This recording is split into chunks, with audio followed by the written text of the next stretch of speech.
This week's episode of This Is Only a Test is brought to you by the Game Frame. As seen on Tested.com, invented by Jeremy Williams, the Game Frame is a celebration of 8-bit art using electronics, Arduino LEDs, and backed on Kickstarter. You can find out more at ledsec.com. That's LEDSEQ.com. Let Jeremy know Norm sent you, and he may give you a high five. Again, thanks to Game Frame for sponsoring This Is Only a Test. And on Let's start the show. For Thursday, June 22nd, 2017, welcome to This Is Only a Test, the official podcast of Tested.com.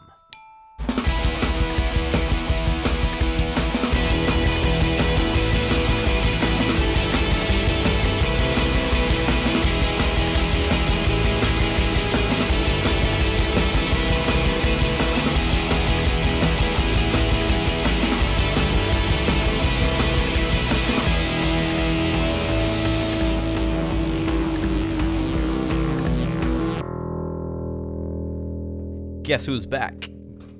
Norman's back. Oh, are we doing Eminem now? I don't know. Was that an Eminem? Hey, everybody, I'm back. Oh, my God. I miss being here so much. It's been a month. How are you guys doing? Doing good. You guys Doing recorded well. some podcasts without me. Well, You were yeah. gone? Kept the train rolling. Yeah? Uh-huh. Yeah, I heard you guys did a podcast with Will and also Gunther, What do you Patrick mean? Norton. You didn't listen to him? Well, I saw that they happened, Yes. but I did not have good internet connection for most of my Oh, trip. yeah, That's right. convenient. Yeah. But yeah, I think I've been gone for almost a month now, 3.5 weeks. The last day I was in office was May 26th. It was May. So many things have happened since, and we're jumping right back into it. I actually flew in yesterday late afternoon, and so we're getting this fresh off travels. I saw you yesterday, and when you said, "How is Bridge Crew?" I realized how long you'd been gone. Yes. That's ancient history. That viral video went up and down. There was a viral video that you guys were a part of? Well, Sort of. I mean, the game itself was a buzz for a couple days there, Okay. and then I'd say that ran its course. Oh, Not that it's a bad yeah. game, but it's just not the buzz. This Oh, is wait, why I wait, never but- take vacations. Before we catch you Severe up FOMO. on what you missed, where were you? So I went on my honeymoon. Danica and I spent a little over 2 weeks traveling all over Europe. It was her first time. I hadn't been on a vacation in Europe since college. We were there like 3 months ago when we visited CERN, but this was pretty intense. We talked a little about it on Still Entitled, but we went to 4 cities, flew to London, then took the train to Paris, took the train to Amsterdam, and then flew to Prague in the Czech Republic, and then flew back to London, where we were intercepted by Adam, and we did a little bit of a work trip that we can't say too much about at this point, but you'll be finding out more about that later. So we met up with Joey and Adam in England, and I just got back last night. So it's been a crazy whirlwind. Any personal favorites? Just like Oh my God. top 1 or 2 things. You got from some? the You want to hear trip. some stories? As I said on Still Entitled, the theme of this trip wasn't really about. It was kind of like the Whitman sampler of Europe. It wasn't about like going to one city, but because Dan and I both love history and museums, we really made it a museum hopping trip. So we did a count, and we visited 20 museums in the 12 days that we were there. And really, like, we got there 7 a.m. London, checked our bags into like. We couldn't check into our Airbnb, so we put our bags into a train station. You can pay to have them hold your bags. And we went to like 3 museums that first day. The British Museum, where they have the Parthenon. That's the museum of all the things British people have stolen. Oh over my the God, years. yeah. They've stolen a lot of stuff. There's a whole wing of that museum that just looks like that kind of prototypical explorers club, where you have like old British men with big mustaches and cigars surrounded by the pillages. Things they've like pillaged from all over the world. And then we went to, I don't want to list them all, but the V&A, which is a favorite museum. It's the Victoria and Albert Museum. It's very eclectic, a celebration of arts throughout the ages. They had a Pink Floyd exhibit going on there.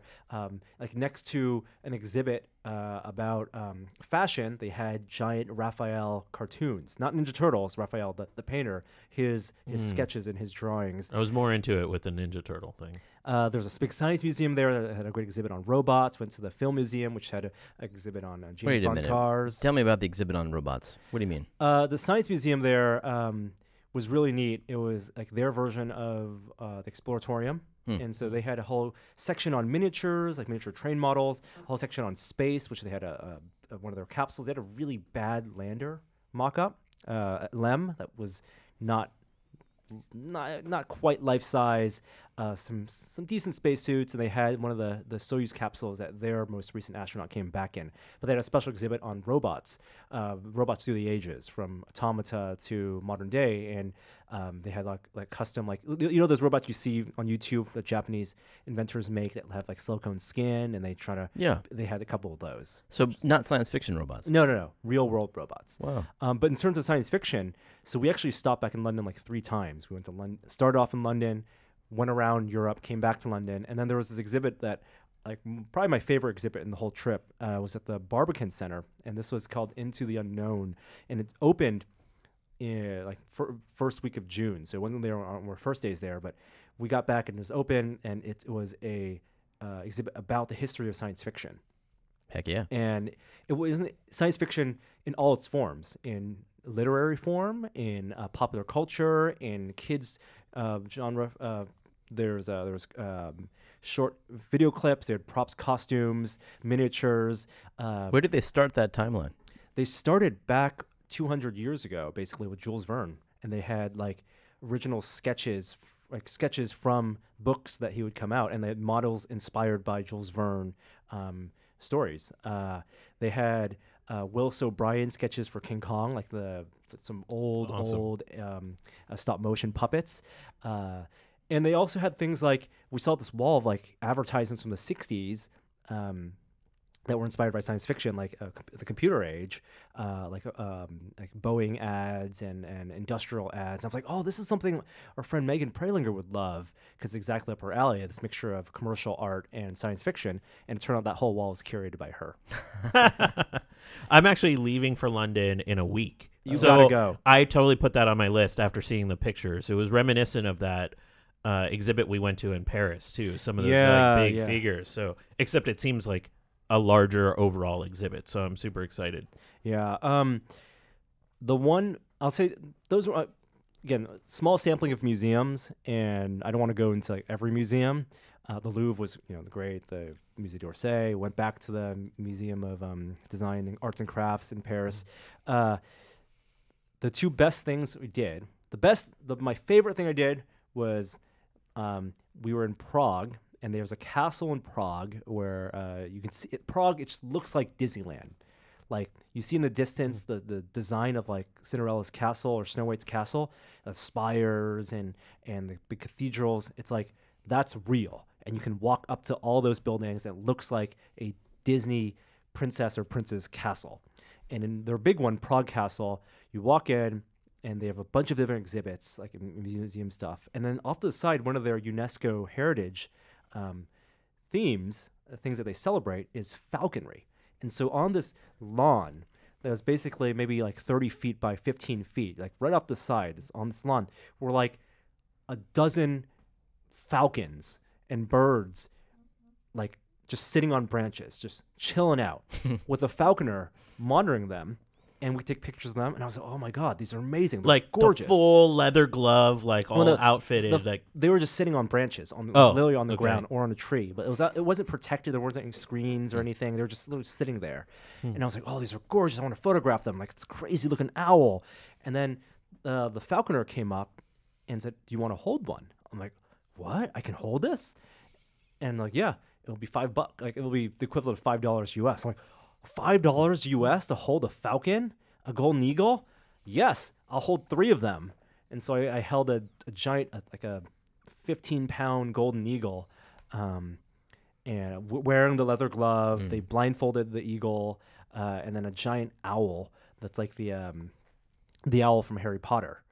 and one of those creepy looking like Wow. big yellow eyes, big owl, and then a small owl, and it was that was my favorite thing. Could you pet the eagle? Oh yeah, they would like stroke it here, and it was like rub its face here. It loves that. Wow. And watching the falconer like manipulate the animal to be best to pose for camera. There was no line. Like this wasn't like a big tourist thing where people waiting in line. $5. You just walk up and you're like, oh, you want to hold it? $5. I'm like, okay.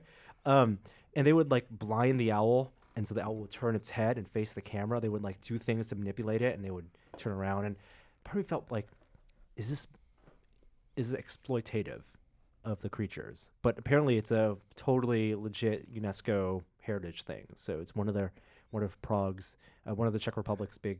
There should be a line. Culture. If there's people that listen to this podcast that live in Prague, go get a line going for them. That sounds amazing. Yeah. And then the other favorite thing I did, most memorable, unexpected thing was taking the train. Like, 'cause sure, you and I took the train, the bullet train from Paris to Geneva, and that was a really nice experience. But we took the train from London to Paris, and we rode first class. Oh, nice. First It was class your train. honeymoon. Yeah, and I'm doing that too. I'm going back to Paris for a couple days next week. So, and it was by necessity because all the other tickets were sold out, and I did not buy them early enough. no, it was part of the plan, especially if Danica's listening. Well, now we can't not do first class trains because You've been spoiled. Yeah, exactly. Yeah, but I really enjoyed that. So real briefly, the Whitman sampler of travel versus going all in on truffles. 2020 hindsight, would you do it again, or would you choose one city and spend a long time there? Like one of the cities that we did. Yeah. No, I think we did the right thing. Okay. Yeah, and it makes me want to go back. I think my favorite city was probably Amsterdam. Amsterdam was the one that I felt like I could live in. It wasn't just that what people think of Amsterdam, where everyone's getting high and It's the red just light gorgeous district. with the really is, canals yeah. and like all the architecture. Yeah, Yeah. I can see that. Canal front property, really narrow buildings. There was a building that was maybe, I think they said, 3 meters wide, so less than 10 feet Mhm. wide, because the buildings were taxed based on how wide they were, and so they can make them real narrow but real tall and real deep. Yeah. Did you see a Royale with cheese? No, didn't have food wise. That was a whole different experience. I mean, Paris obviously great for food. London, it was okay. Yeah, better than what people think. I think you have to dig harder to find nuggets. Did you have any Indian food there? We did on our Indian last food's way good back. in London. and Was it there's good? Really good I'm Indian telling you, food. it's the Yeah. mecca of Indian It was food. sweeter than I was used to, but I really enjoyed it. But Prague and Amsterdam were real cheap and real delicious. All right. What do you want to know that you missed? Oh, What do you- tell me everything. So what did I missed a Big Apple event. Yep. I watched Not much to some say of it. about that. What do you mean not much to say about it? What do you guys think about? I mean, you guys did talk about it. Yeah. The new iPads and I got to tell you, HomePod. this is one thing that's new on the podcast is I finally tried the new iPads. Yeah. Because they have them at the Apple Store. So the big difference. This is a 10.5-inch iPad with that works with the iPad Pro. This is the iPad Pro. And it's physically, dimensionally very similar to the old 9.7-inch, but thinner bezels. That's right, bigger more screen. Yeah. But they still sell a 9.7-inch regular iPad. They got rid of that. Yeah, I believe it's just the 10.5 and the bigger one. And the 12.9. Oh, I didn't realize they were just going to dump the. Wow. But the big thing is the 120 hertz. Right. It's not always 120 hertz. No, but it is almost always. It is when you're in the UI. When you're using the machine, like you should never know it's not 120 hertz. Okay. The only time it's 48 or 24 is when you're playing a movie. Which makes a lot of sense. Yeah, and that you wouldn't be able to tell anyway. Right. So I got to tell you, like the 120 hertz is the coolest thing. It's the kind of thing once you use it, you can't go back. It's like high def. It's high def frame rate. Now, where did you most notice that? Was it swiping between Yes, screens and scrolling in web pages? Everything UI. So if I'm in the dock and I'm whatever they call it, the screen where you're going between all your different icons, it's there. It's when you're in the web and you're scrolling down a web page, or when you have a list of items like your contacts list. Right. It's just wonderful. I mean, it's glued to your finger now. It's just like it doesn't follow even a little bit. It's quite something. Wow. Did you try the pencil with it? Or? No, Okay. I didn't. But by all accounts, that's cool too. Did they have the new iMacs in there too? I didn't notice that. I'm not as interested in that so much. Actually, they don't have the new iMac. You mean the Pro? The Pro. No, that's not until later this year. Yeah. We bought one of the new iMacs because our iMac was 7 years old. Did you try the "Sorry, I didn't get that" HomePod? No, that's not out yet. They don't have that in the Apple Store. I didn't know if HomePod's they had end of the any year, of those. right? What's that? HomePod's in November. Yeah. Yeah. I didn't know if they had like something in the store to try or something. I can't wait to see what the response is to that, because it is going to be the best sounding personal assistant speaker, but it's also Siri. Sorry, I didn't get that. What? Yeah, right. Now, the problem with Siri so far is she doesn't have that advantage of that mic array. So adding that mic array is going to be a good thing, but we'll see. And also, it's a limited version of Siri that hopefully I don't know about that. Why would it be limited? Because you don't have the screen to display some of the queries. Yeah. With the screen. I mean, it does have a screen, I guess, at the top of it, but it's not the always on. It's not like what the Amazon. Speaking of that, that's supposed to come out soon. The Amazon. We should get that next week, right? Oh yeah, God, this month. Coming in just in time for that. The one thing I did want to say about in the Apple keynote, and you can watch the keynote a couple ways, because it's to not make announcements, but it's for consumers and fans. But really, it's more for investors than for anything. The keynote, and so this one is and developers, I guess. There's a lot of reading between the lines, I think, in these keynotes, which tells you a lot about the direction, and especially in the VR AR space. Like they had VR announcements. HTC Vive works on Mac products now. The new iMac that you're getting will essentially run Vive just fine, and I can get an external 3D acceleration now for it too. Right, they have built-in. You can buy a developer kit that you can put in. It's expensive, like $550 or something. $600 for, and that comes with a graphics card. It does, yeah. A $300 graphics card. $300 Radeon, but which is sufficient to run Steam VR. It really tells me that they want to build. They're going to come out with AR glasses eventually. Oh no, there's so much about this event that lent towards that. Right. I mean, first that, but also the augmented reality stuff. Right. Their AR API, which is just again seeding developers with the same types, like exactly. Their future is not like all the demos of AR they're shown was someone holding an iPhone. Yeah, like the Pokemon Go has nothing to do with that. But brilliant to introduce the AR kit to allow people to start to tinker with it, right, and get a hold of it. I would say it would even apply to the VR stuff, where because they're clearly not making VR hardware if they're going to be partnering with support for Vive. But as you and I know, and we know, like VR content works in AR as well, because you still need the positional tracking. Yeah. And as I mentioned, they're already doing 120 hertz screens. Right. So it's all coming together. Yeah. That'll be the next big thing. All right. Don't want to talk about Apple event more. How was E3? E3 was E3. It was, honestly, it's... What was the first E3 that was open to the public? 15,000 of them. Yeah, it was too crowded. Everyone will tell you that. It was the most crowded E3 that people can remember. Somebody said the most crowded since 2003. I don't know what that means, because something must have happened that year. But it was, I just went for the VR. I do think VR is a reason to go to E3, because, you can sort of get a sense of what it's like to play Spider-Man by watching a two-dimensional video, because that's what you're going to see on your TV. Right. You can't get a sense of what it's like to be immersed in VR from watching a video. And so putting on the headset to try some of these new games is worthwhile. Unfortunately, I didn't see the killer app. It's still out there. Who knows? Maybe we'll see it. There's definitely a few games that are worth being excited about. I'm getting more excited about that. Which one? That mandatory co-op game, the Prison Break one. Yeah, but that's not VR. I know. I'm just saying, like, generally about E3. No, there's definitely great games. Can we not talk about anything? I'm not saying there's nothing to be excited about. What were your big games of the game that you were excited coming out of E3, VR or non-VR? Things that you wanted to play. Wolfenstein was something that I saw the trailer for. I'm like, wow, I want to play that. It's this mandatory co-op Prison Break game. Yeah, was by the maker of Brothers, right? Yeah. Anthem, the new BioWare game. Oh yeah, that looked good. Also co-op. Okay. Open world, stunning graphics, and it's kind of a sci-fi meets X-Men kind of thing, because you wear these suits that are suits of armor that are augmented with all these abilities, and people can do various things. Some people hover. Everyone seems to be able to have some sort of jump jet maneuver, and it feels like you're super powered. But the graphics are stunning. And then, of course, because this is old news now, we won't harp too much on it. Bridge Crew, yay, nay? Both of you play? Yay for those first few nights. That's it, man. Like, you get a few nights of amazing gameplay, and then the game runs out. It shouldn't be a $50 game, plain and simple. Yeah, But it's still pretty fun to yell at Gary and Will from different positions. Who played the roles? We switched. Yeah, you alternate. Who was the best captain? I would say Kishore was a good captain. Yeah. Clearly, Gary was the worst captain. I think that's the most important thing. Gary at one point was like, do whatever you feel like. Yeah.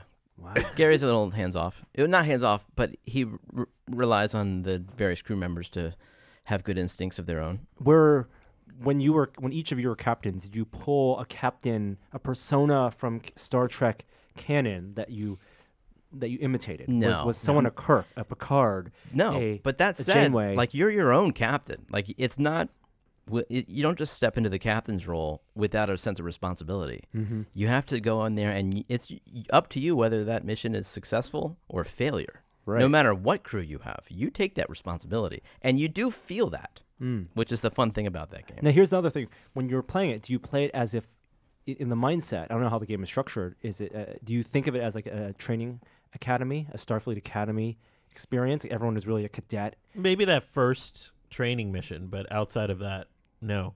You're in the. I was just in it. Yeah, okay. you gotta believe. What was amazing about it is beyond all of like the hijinks and us sort of yelling at each other. Like there's moments when all of these things are happening, like ships constantly decloaking, that you like inhabit the character a little bit, which I thought was the most fun. Don't play engineering, just don't do it. It's boring. Yeah, I don't know. Engineering's a tricky one, especially on the original ship. You can play TOS. Oh, that is hard. Where engineering is literally facing the wall away from the view screen Oh. and everyone else. That was so funny. It's like they should have a dunce cap on or something. Oh. The one time we played that, Jeremy was engineering, and he's like, I can't see you guys. Wait, so engineer, you could play any of the 5 missions in the modern bridge, or is that true? No, maybe you can only play the random mission one. I think it's only in the random mission. Yeah. Oh, okay. All right. But you missed like a whole like VR bump and then crash. Yeah, I think it's already over. I know, like, Mage's Tale's out now. A bunch of other stuff. Like, is it worth? Should I install it? Should I play? Oh, absolutely. No, we'll play with you. Yeah, I still haven't won the last mission. Yeah, all Will is playing these days is PUBG. Yeah, that's. I mean, I was just getting into that before I left, and now it's been a month. I know that was a big E3 announcement, right? That was going to be a zombie mode and an Xbox One X. Xbox One X X1 One. It's just Xbox. XBOX is the acronym. Xbox that's true. One X. XBOX. Has anyone realized that yet? I think I realized that. Twitter. Yeah. That's pretty good. Right. The One X. Yeah. Are you either of you thinking of? I don't even No. have an Xbox One. I mean, I'm skipping this generation. I think I have no a PS4. No VR. Right, exactly. If they had VR, especially $500, man, I'd definitely consider it. I'd probably get it. Switch is the console this year. Yep. Buy a Switch. Buy 2 Switches. My son just bought ARMS. Oh. And I he want to likes hear it. about that. He likes it. He wants to get more controllers, but they're $90 for a pair. For a pair of the Joy-Cons. Yeah. You need the Joy-Cons for this because it's the 2 arms. There's a 2-player mode when each person has one, but it would be better with 2. Oh, that's expensive. Yeah. Yeah. All right. One last bit of catch up. Wonder Woman. Why you gotta be hating? Well, okay. I wasn't hating. You did a whole Still Entitled about this. Mm-hmm. So if you people listening don't know what Norm thinks of it, go watch Still Entitled. He loved it, as did Danica. Yeah, that's great. I'm glad you liked it. Wow. It, like I said, I didn't hate it. I just felt like it was a lot of promise. And then when she went out on the battlefield and she was in slow-mo and all her clothes fell off and it was just her armor underneath, it just turned very cheesy for me. And I lost me at that point. You didn't like that Nazi battle, just picking up the tank and throwing people through walls and launched into the clock tower? No, I didn't like that. I don't like, even with these comic book films, I try to suspend my disbelief, but I don't like when they do impossible things. They're superheroes. You should not watch superhero films anymore. If you don't like it when they do impossible things. I don't get how this Superman guy can fly. How is that Iron Man?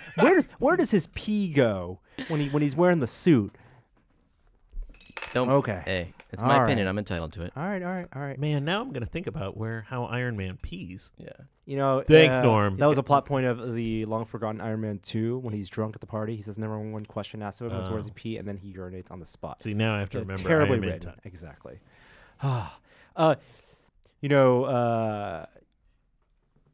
Should we talk about this here, the car key thing? I don't know what this is. What is this?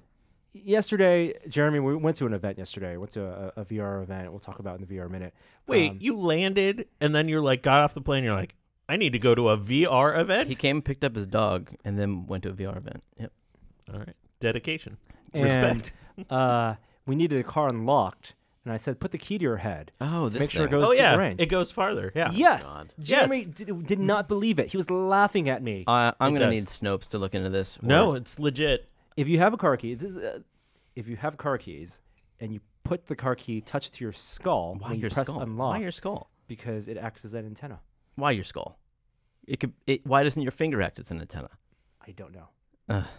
It just works. All right. All right. Whatever you say.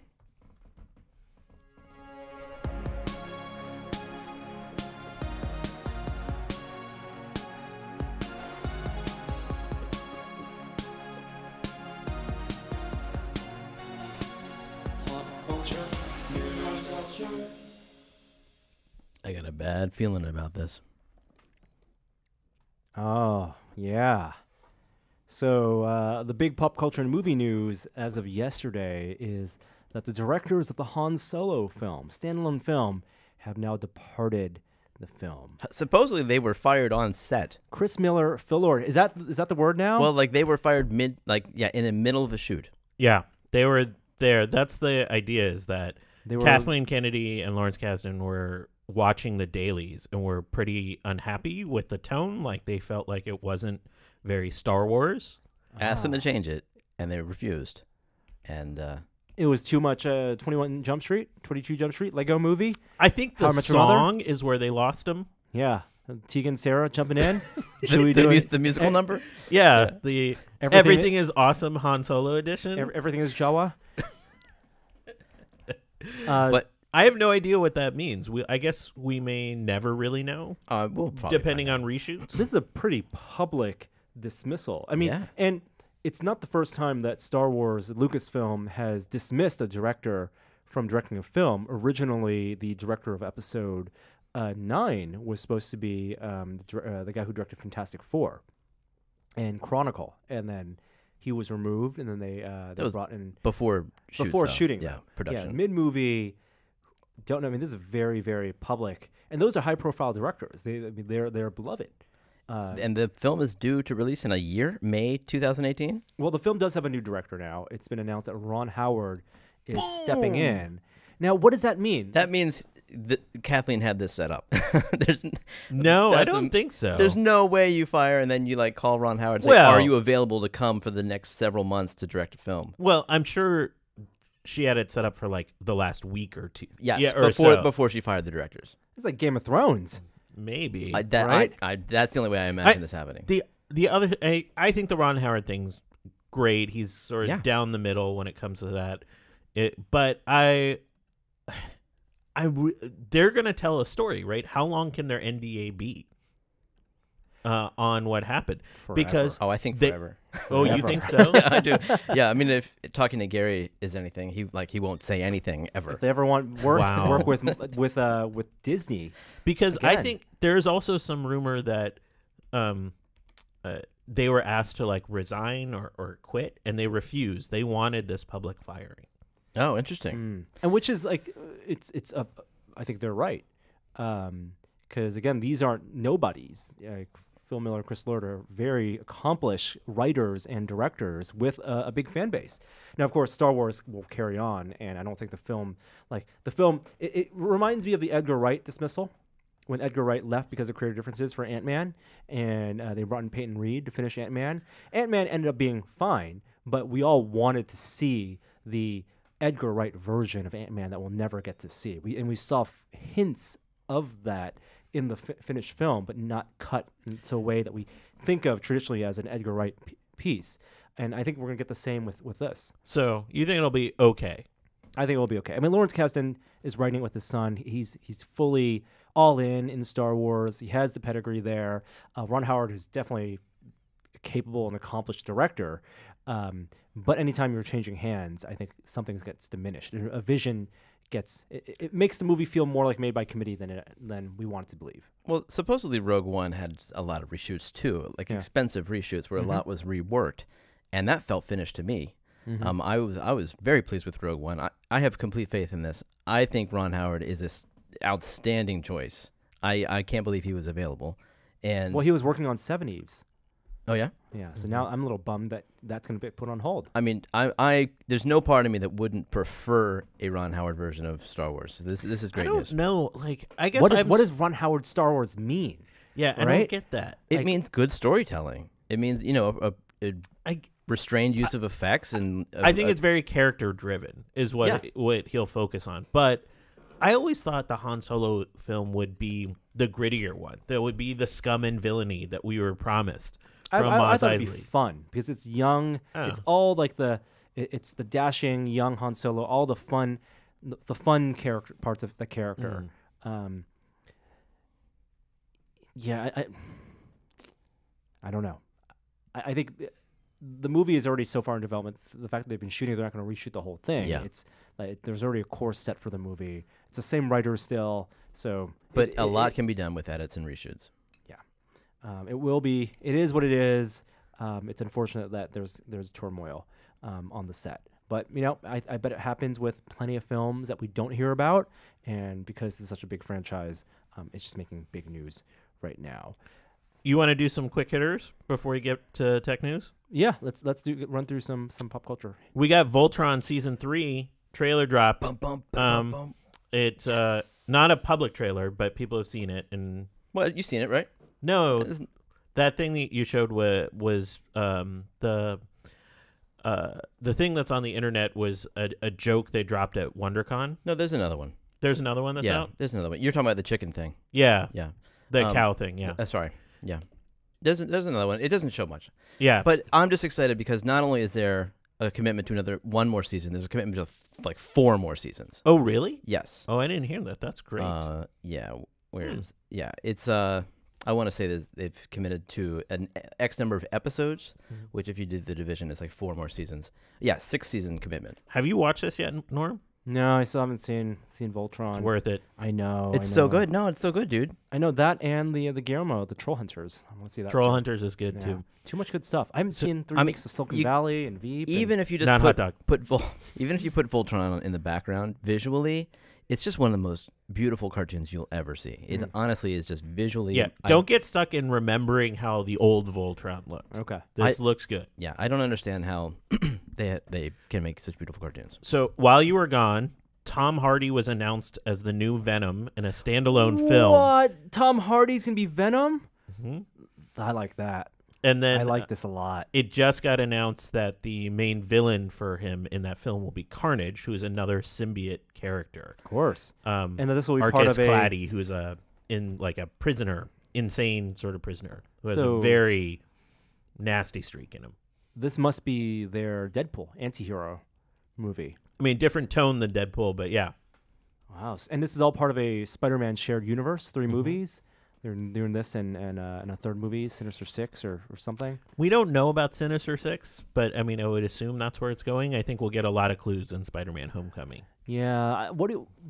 I feel less excited for this Spider-Man Homecoming movie than any Marvel movie, any Spider-Man movie. It's like I've seen Spider-Man so many times. I initially was really excited, and it's sort of fading. Yeah. A lot. Comes out soon. I think part of the fade for me is that Thor trailer was so good that I'm just like, I'm skipping Guardians, going straight to Thor. All right. We got a premiere date for Star Trek Discovery. Ooh. What is year? September 19th or something like that. September 24th. It's on a Sunday, and it will be on CBS at the worst time possible. Sunday night, 8 to 9 p.m. No, it'll be right after a football game, so a lot of people will see it. Oh, okay. All right. What's the football Star Trek crossover? Is it pretty good? None, but the bleed over. I think I might be in that circle. It's football, Star Trek, 60 Minutes. Oh, but it just gets older. The trailer's been out for a while, or whatever the sizzle they showed at the upfronts. There have been photos now. Jason Isaacs as a Starship captain. I like the idea that there may be more than one ship in this show with multiple captains, feeling more like a fleet. More revealed about the main character's relationship with Vulcan. And we had some worries initially about would this be a retreading of the Spock story, and it seems like it won't be. No, I was just worried about the budget, attention to detail, and the effects after the first shot, but I'm quite satisfied with the trailer we saw. Netflix announced a really interesting new type of show, an interactive kid show. How's this work? It's choose your adventure style. So while you're watching it, a choice will come up on the screen, and you can use your remote to choose one side or the other that will change the entire story. This is designed for, relatively younger kids. So you can imagine like a Goldilocks and the Three Bears, and deciding like whether to be discovered or not by the bears, and they're either angry or sad. I just think this is a really novel venture, and I totally want to try it out. Yeah. I actually think one of the underrated things that Netflix does is how robust their lineup is for families. It's fantastic. There's a whole kids mode you can put the app in. I'm excited about this. I think my daughter, my 7-year-old, will probably be very excited about this because we read the Choose Your Own Adventure books. I mean, I wish it was the Choose Your Own Adventure book series. Wouldn't that be great? Turn to some type of media format. And YouTube, people have tried doing these kind of Choose Your Own Adventure YouTube videos where they upload, logistically it's tough. You have to have a flow chart of videos, produce all of them, and then tag each of the videos in the end with bumpers that you can click on to move to the next part of the story. And all that gets exposed or not exposed with your video playlist. Here with Netflix, because it's less transparent than a YouTube playlist and YouTube channel, and it's more seamless because you can just build it into the UI. I think there's a lot of opportunity to have really cool storytelling and rewatchability. I mean, kids rewatch stuff all the time. Now they get to rewatch the same episode and actually get different. I'm wondering what the UI is like. Me too. I think on the TV, I'm not expecting much. I think it'll be janky. But on mobile devices, I thought it's probably going to be great because it'll be touch enabled. Why does that matter? I mean, even on TV, every Netflix interface they update to do like a play the next episode. No, I get that. I wonder how seamless that's going to feel. Yeah. You can't thumb your pages in the back. You can't hold on. Once you commit, that's it. You can't go back without. That's I was wondering about that. I assume that if you skip, you'll go to the end of that chapter block. Yeah, and you'll go to the next choice node. Right. And so you have to start over and like skip, get to the back to where you want to find out the answer. Right. Stranger Things action figures, people. Really? Sign me up. Yeah, I think there's 3 sets that you'll have to buy to get everything, but they're little action figures. Do you have the Demigorgon? Yeah. Yeah. Look at that. Oh my goodness, that's beautiful. And they have their own little props that they hold. So these are made by Funko, and Funko is most known in the toy collecting world as the bobblehead, the most popular bobblehead style, big heads, small bodies, and these boxes. People collect them. They're nuts. Like the new what are things that kids used to collect? Beanie Babies, right? It's like Beanie Babies for adults. But these don't seem to have the same proportions as your typical Funko. No. I think Funko for this year, they started with Batman 1966, did a new line of more human proportion, maybe more Kenner inspired, I want to say. Yeah, 80s toy like, especially with where the joints are with the legs. And Super 7 does a very similar thing, but they got the license. Look good. I mean, at first I thought maybe this was Super 7.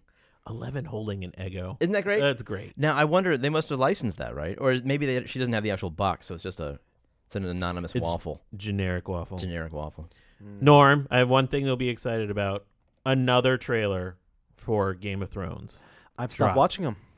Well, can I tell you one thing that's in the trailer that's pretty sweet? Is it a ice demon? Is it a giant? No. What is it? Flame sword. A flaming sword. Like a sword that's on fire? Like all the time? Yeah. Wow. I mean, it is exactly what you think when you see flame sword. Okay. A sword that's on fire. All right. That is, I think, the key takeaway from that trailer. All right. It's reason to be hyped. This the season comes out next month. Yeah, I think July 14th. July 14th. All right, came back just in time. Got to catch up on all my shows. There's so much to do. Also, R.I.P. Adam West. Oh yeah, speaking of Batman. Yeah. I loved how LA had the bat signal up on downtown. And hundreds of thousands of people showed up. Yeah, it was great. Yeah. It was great. I had a quick question about Wonder Woman. So we just watched Hercules, the story of Hercules last night, some cheesy History Channel documentary. wait. History Channel documentary on Hercules? Yeah, it's Greek gods. Okay. So it turns out one of his penances that he had to pay was to just kill the Amazons. One of the feats. It wasn't feats. It was something like that. But yeah. There was a name for that. Yeah, there is. Yeah, but one of them is he had to kill the Amazons. Impossible task. Herculean task. Did he kill the entire Amazon They're not the society? same. They're not the same? They're not the same. Because all my son wanted to know was what happened with Wonder Woman. And also, in the PG version of the Hercules task, I think he just subdues an Amazon. Oh. Yeah, he doesn't kill them all. Fascinating. Yeah. And for what it's worth, Hercules in the comics is actually a Marvel character. That's right. Not a DC character. Hercules is a comic? Hercules is a Marvel superhero that exists along Thor, and he is a hilarious drunken hero. Yeah. All right, thank you. Yeah.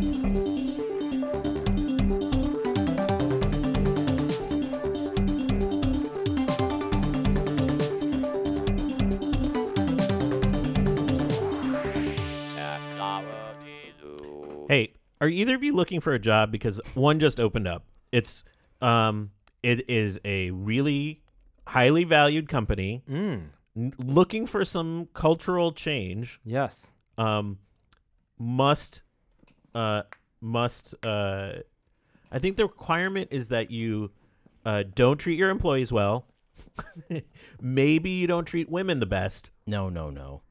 That's the requirement to be fired. Oh, okay. So Uber CEO Travis Kalanick gone. Peace out. Yes, dismissed. Summarily. And the way it happened is kind of interesting. Is that the board didn't actually vote him out. He was going to take a leave of absence, and the major shareholders like Fidelity and all of these other funds came and wrote a letter being like, "No, you got to go," and then he respected that and resigned. So they said they gave him ultimatum. By the end of this day, these things must happen, including you're gone. He still Here's a golden parachute. Yeah, he still retains his position on the board of the company, so he's not totally gone. And I believe a controlling share of stock. Yeah, so wow. I think he's still going to have influence on the company. But here's the other thing that's crazy is that amidst all of this stuff, they haven't reportedly shown a dip in ridership in terms of like their bottom line. I've been telling you guys all along, like people don't follow this stuff. They need a ride. That's what they think about. Yeah. And they're if the quality of service of the rides goes down significantly, then people exactly. But they've already reached this market saturation. Traveling in Europe, there are Uber competitors, but Uber is there and people ride it all the time. And unless the drivers, it's really up to the drivers. The drivers will make or break Uber. It's not going to be their CEO. It's for sure, but they've treated the drivers badly for a long time, and so they implemented the other day the ability to tip your drivers. What do you think about that? Because I feel like one of the appeals of Uber is that that's not expected. Yeah, exactly. I agree. From a user standpoint, from just like a human sharing the planet with other humans, I understand. The need for that because those drivers aren't really taking home much money. In a way, I wish that was on Uber. Yeah, I agree. And I wish Uber would simply charge more if they need to. But they have no trustworthiness if they charge more that any of that money would actually go to the drivers. Yeah. I don't know their margins because they're just hemorrhaging money. Actually, Uber's business model may be the downfall of Uber because they don't make money. All they have is valuation and market share. And they're kind of like too big. They're in a too big to fail position right now. All of this will need to get reconciled because all this quote unquote sharing economy stuff it may not be sustainable. I don't think they're too big to fail at all. I think if they were to fail tomorrow, all the drivers would switch to Lyft and there'd be no shortage of drivers. But the same goes with that business model. Like whoever's going to adapt to the most sustainable business model may be the one that will outlast in the end. Yeah. There's also a story that over 1,000 Uber employees are now circulating a letter demanding his return in some type of operational role because they believe he's critical to the company. Really? Yeah. So I guess he has a lot of supporters within the company. Given what's happened and like the public nature of these problems, how can he stay? Like, how can you defend him in this way? And not that he's solely responsible for everything, but when you're the CEO of a company and you're having these situations emerge, just the story of the female engineer and like the lack of HR follow through is a big enough problem. She posted that blog this year. Yeah, it was just that's a few months ago. 3 months ago, and now this is like it's come to this. Yeah, and in terms of like CEO and leadership, when you think of CEOs of big companies and what they do for the companies, all you hear about for him is just all the problems. Like what operationally does he do? And that he's a dick. Like people like other CEOs. Him getting in an argument with the Uber driver in the car about fair wages. Yeah. I don't know. It doesn't surprise me that the user that people are still using Uber, and that even the calls to delete the app from your phone haven't been really that effective. It's like the Facebook exodus. Remember that? Right. I feel differently. I think there's going to be a tail to this. What do you mean? I think they're going to lose user install and lose shares, and I think if they're trying to break into new markets that they haven't had control of, I think those cities will repel them with much stronger force now. You know what I would love? I would love for this company to maybe be diminished, but the word Uber becomes synonymous with ride calling, like Kleenex, right? You'd still, people say, oh, you're calling Uber, but really you're just using a Lyft or using one of their alternatives. It's the Kleenex of ride sharing. Speaking of CEOs making bold moves, Jeff Bezos. How about this, man? Big bold move. How much was this now? For $13.7 billion. So pretty much like what a shopping trip to Whole Foods costs. That's funny. That's yeah. Amazon bought Whole Foods. Holy smokes! Wow. Yeah. What are they going to do with Whole Foods? Well, now they have micro distribution centers in 400 locations. If you think about it that way, like Amazon is a warehouse and logistics company on some level. They're a logistics company. Yeah. Period. And Data so now and they have goods. food distribution centers in 400 locations in this country. So now that whole Amazon Fresh play makes a whole lot more sense. And then all of the investments in AI that we've seen them make can be realized in physical locations. So is this a bigger story than just food, though? Oh, sure, it could be. How so? I mean, is this moving into Target's territory, Walmart's territory? But it's not like Whole Foods has extra warehouse space in their branches to store other stuff. But they have a distribution network to get all that food there. So does Amazon.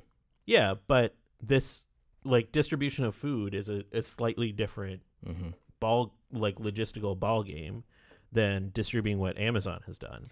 In the short term, Whole Foods isn't going to change. It feels like the value, and people shop at Whole Foods because they believe that the quality or the experience is better there, and like for this to not go down the drain. I mean, Safeway buying our local Andronicos, for example, which is like a Whole Foods like grocery store. If they change it too much, people won't shop there. People shop at Whole Foods because it's not a safe place. No, but integrating services that Amazon has into that experience, like they want you to buy things using the Echoes.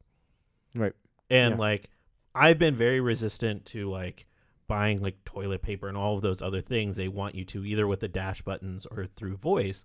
Food seems like a much more natural thing. But they're not buying customer base. They're not buying this mind share of the people who love the Portlandia type person who shops at Whole Foods. Mm-hmm. They're not buying that. They already have those people. They're buying infrastructure. They've been trying to get into food for a while with Amazon Fresh, and which isn't everywhere. I don't even know if it's in every major city. Is it? It's only a handful of cities. Where it's here. You get groceries delivered today, but it's expensive. It's a member platform. Yeah.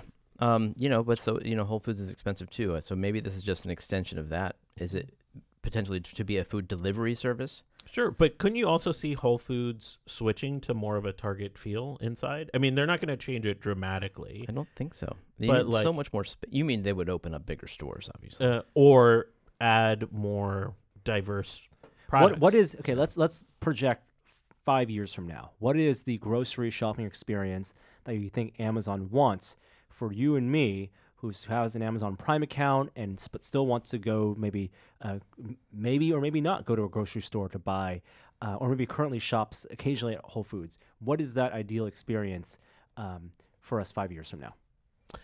I see two things. Like, one, I think the seamless voice delivery home, or even like an AI in your home that's going to auto deliver food to you. So Alexa, buy me my groceries for this week. Or it just knows that you need apples.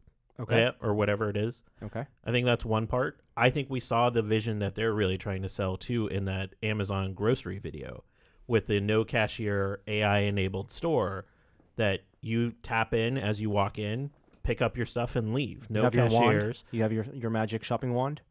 You don't even need a magic shopping wand according to that video they put out. Is like once you tap in, it'll use facial recognition to understand who you are and the products you pick up. Do you want the experience where you walk into a store and just use it literally as a showroom for groceries, and you say this bread, that thing?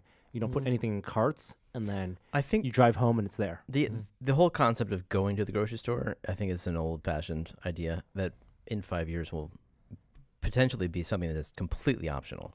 I think I agree, because my mind resists that, because I think groceries are the one thing that you want to handle. You want to see what the package looks like. You want to, there's a value to that. But in the same vein, I don't buy detergent in person anymore.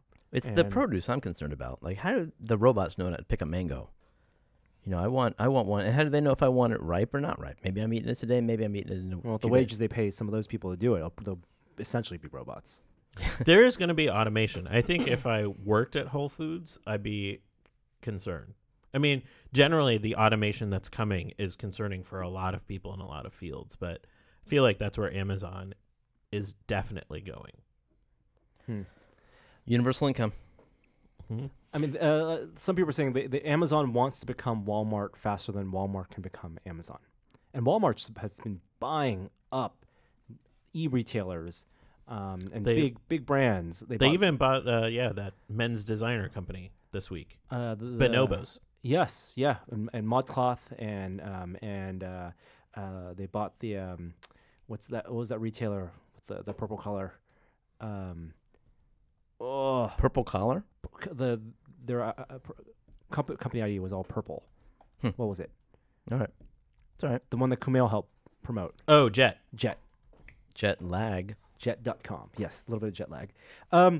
Another Amazon product announced this week, the Dash Wand. This is like a very, ridiculous thing. They had a deal this week where it was $20 to buy, but they'd give you a $20 credit. This is basically a device that you can use to scan UPC codes, barcodes around your kitchen. And it has a magnet on it so you can stick to your refrigerator. And I think it has a button on it that you can sort of speak to as well. But it's not a fully featured, Alexa isn't embedded in this device, so it's not meant to be that. But I think the idea is this is a really interesting play. They want to know what's in your refrigerator. Yeah Data collection. You're helping them. Oh, that's fine. They can know that. If it keeps the things you want in stock, you'll be happy. Yeah, I'm all for targeted advertising if I actually am interested in it. What's next on the list? Sega. Couple console things. Sega. We're in the game section now. Yeah. So you ever played Sonic the Hedgehog? Yeah. You know what? I like the idea of Sonic the Hedgehog. I never like actually playing Sonic the Altered Hedgehog. Beast, Kid Chameleon, Comic Zone. This is my jam. Sega was my Phantasy Star 2 console. So now you can play on your phone, Kishore. I've been waiting for this. I bought a a Bluetooth hacked enabled like Sega controller off eBay last year. Wow, you are so, prepared. So I could like play NHL 93 on my tablet. Now I don't have to. Well, now you can't play NHL, but you can you can play those games I mentioned on the new free Sega game, Sega Forever. The Sega Forever collection, which they're expanding. So free to play with ads, or you can pay $2 to opt out of the ads. Is it $2 for each game? I believe they are $2 for each game. Yeah. Okay. Yeah. And internet connectivity required or not required? I have no idea. I mean, for ads, I would think they'd be required. Yeah. But that's kind of a, Nintendo did that. They caught some flack for it. I'm hoping that they don't do that. I couldn't download it. Like this whole announcement came out yesterday. Nobody could get it. And there's iOS and Android. Yeah. Altered Beast was the first console game I ever beat. I skipped 16-bit. I didn't have a Genesis. I didn't have a Super Nintendo. No SNES? Nah. Wow. I know. My friends had it. I played that. That was my first real system. My brother had the original Nintendo. You think the new Atari is gonna be 8-bit? That would be the only way to make it cool. I wonder, man. Right? Yeah, that would be so interesting. Like, right? Or at least, it was designed to have some sort of retro. So what's the rumor here?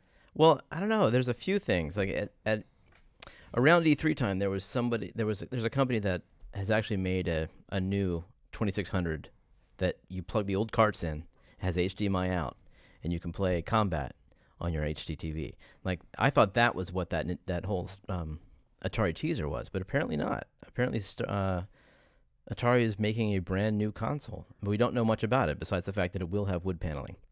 Oh, I mean, so an aesthetic console? What do they mean by console? Like emulators? I think it's a whole new thing. But I don't know, if it's actually going to compete with the Xbox or if it's going to be more of a retro console. I think that they have to be a retro console. There's no way they can compete with the R&D of the Xbox. Well, like compete with NES Classic. That's what failures say. Winners say. Okay. All right. Well, let's do it. They got to stick around to 2049 to be in the Blade Runner Yeah, movie. exactly. Is it going to be Atari 2049? By the way, Robotron, which also has 2049 in the title, it doesn't it? Hope I'm right about that. The designer of Robotron had just collaborated with the guys who did Resogun on the PS4. 2084. Oh, thank you. Ah, God, I'm a fail. And it's fantastic. It's on Steam. It's a twin stick shooter, but modernized. Ton of fun. Nice. Yeah. A couple updates to apps and things you might care about. Pokemon Go. If people still play that, I don't know. Yeah, got an update. I think a lot of people are going to play this because you know how many that they were playing it. Yeah. And if they fell out of love, this is going to bring them back like one of those WoW expansions. They're going to have basically raids now where you multiplayer? Yeah, where you get together with a ton of people and you go and attack gyms. They've redesigned the gyms. Wow. So we're going to see real life mobs of people going around to like kind of quiet places. Well, I think they were already doing that. Like there was already a ton of people in Dolores Park here in San Francisco because there were gyms there, and you saw all the footage when the game was super hot. People all around the world getting out of their cars in the middle of the road to go catch rare Pokemon. So, I mean, they're taking advantage of something that already exists. Did you see the person who modded, I think, the HoloLens to work with Pokemon Go? It's an AR version of Pokemon. Yeah, that's interesting. Does it actually work with the actual game? I'm not sure. But speaking of AR, somebody also got an update. Do you see Google Glass got an update? Yeah, so supports Bluetooth. Some Bluetooth support. First update in what, like 3 years? Our Google Glass was stolen. What? When we moved offices, I cannot find our Google Glass. I'm really bummed about it. Yeah. What? We did sell it in our garage sale. You're not bummed about that. I am bummed about it. I wouldn't be wearing it, but as an artifact of technology, I have an original iPhone. I have a first-gen iPod, and I wanted to have the Google Glass for the office. Yeah, that would be a relic. Is it? Why? Why the update? Yeah. Some people still use it. Yeah, what does the Bluetooth functionality do? I think it just allows you to pair with other devices now. Pair with your phone. I don't think it paired with your phone before, did it? I don't know. No. So do you get a little update, little text messages in your screen? Yeah. I don't know. Don't have one. Don't know anyone that has one. Wish I could test There it. you go. Yeah. 1+5 has been reviewed. Are we reviewing one? We are. I have one right here. What? Bam! It's the my OnePlus gosh, 5. That was I amazing. didn't even know because Was that a magic trick? That was great. It looks. Did you not know I had it? No. This is the OnePlus 5. It looks just like the iPhone 7, the black one. Literally, the bezels on the top and the bottom. That's not fair. Why are people saying that? Everything looks like an No, no, iPhone. No. Look This- at the back. With the 2 cameras, it looks exactly the It same. looks So what? just It's like that's where it makes sense to put stuff. I don't know. well, the trend for this year's phones, and we may see that at the end of this year with the new whatever the iPhone is going to be, is reducing bezels. And OnePlus has always been about this year's latest and greatest technology put into a phone and with a reasonable price, and they'll make all their money on like accessories. They can swap out the back, the case can be a wood panel or whatever. But looks like with this phone, it's really fast. Like Snapdragon 835, Which is the latest Qualcomm processor. It's yep. in the S8. It's in the Essential. has the 2 cameras, but they have the fat bezels on the top and bottom, the same as the iPhone 7. Yeah. These are last year's bezels on this year's phone. Yeah, except it comes with such a reduced price that maybe I don't care $550. So for the For unlocked. nicer version. Yeah. Yeah. And they have a model that's $470 too. That's like, what, like 5/8 of the price of a flagship phone. how much is the next the Pixel? Pixel is 700 something. Yeah, so it's like 750. if you're looking for a peer or close to peer Android experience with really good build quality, from all accounts, battery life is really nice on this, and it's fast. The 835 is really, really fast. It's super, super snappy. This is the one to look at, but there are a lot of options out there, I think. I think the price point is the main driver for this phone. I'll be interested to see how good the camera is with the bokeh effect. It's terrible. Well, it's terrible? by all accounts, it can't compete with the iPhone. I don't know. No, it won't. But my problem with OnePlus phones, that looks blurry in the top It's right. blurry. My problem has always been the OS is this sort of modded custom OS that they do built on top of Android stock.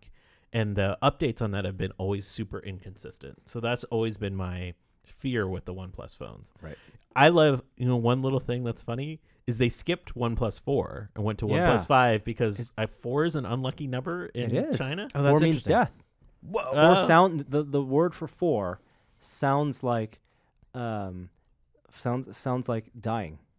It's because it sounds like it. That's Yes. why they fear it. It's like it's a 100% superstitious thing. It's why people don't get married on days that in April, and also don't get married on days ending 4.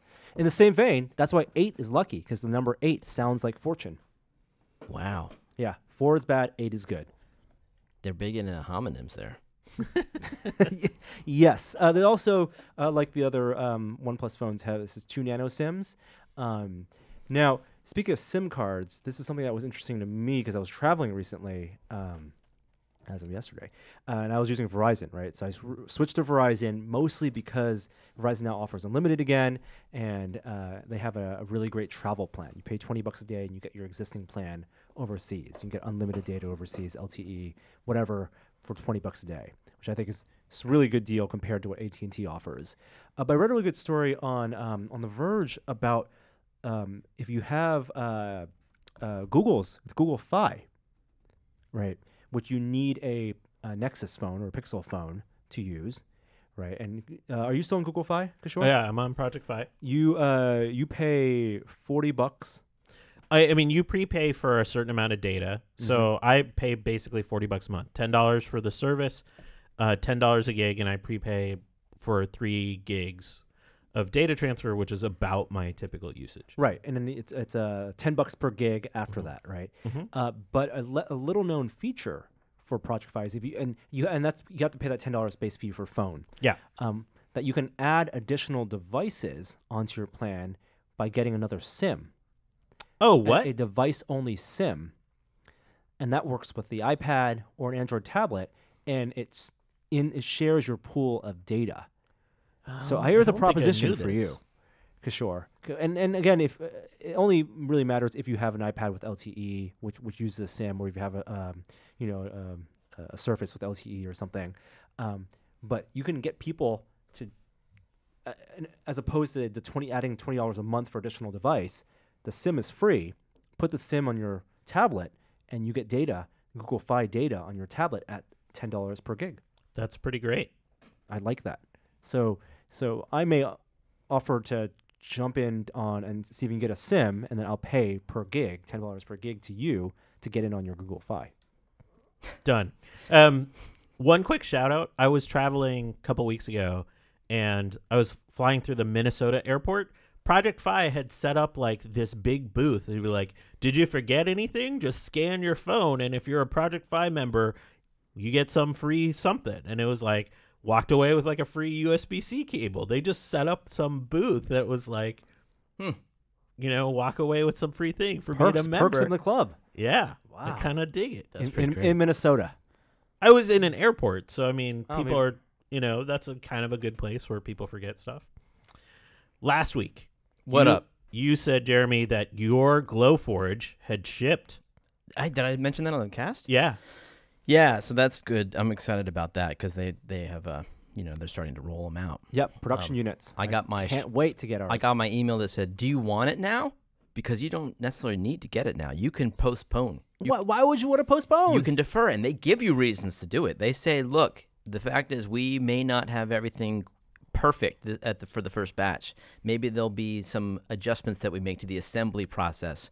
Maybe there might be a ding underneath the cabinet because we don't have it all the gears aren't completely smooth yet.